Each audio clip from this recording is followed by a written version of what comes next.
سے آپ لطف اندوز ہوتے رہیں گے۔ استاذ خود بادشاہ نہیں ہوتا،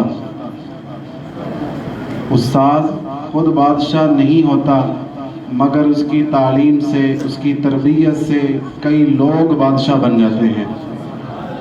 تو اگر آپ ترقی کے زینے طے کرنا چاہتے ہیں اور اس میں آسانیاں چاہتے ہیں تو پھر استاذ کا آرٹیفیشلی ادب نہ کریں، ریئلی ادب کریں، حقیقی ادب کریں۔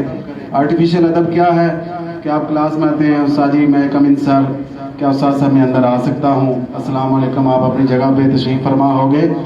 اور حقیقی ادب کیا ہے کہ آپ جیسے ہی کلاس میں آئیں یا کہیں باہر استاد سے ملاقات ہو تو ادب سے ملیں۔ اگر آگے چل رہے ہیں تو پیچھے ہو جائیں، قصداً پیچھے ہو جائیں کہ میرا استاد گزر جائے پھر میں جاؤں گا۔ یہاں تو ایسے آج کل اللہ ماشاء اللہ اسٹوڈنٹ ہیں کہ استاد اگر روڈ پہ جا رہا ہو تو وہ اس کے ساتھ موٹر سائیکل کی ریس لگا رہے تھے۔ تو یہ اسی چیز کی نحوست ہے کہ ہم علم کی روحانیت سے محروم ہیں۔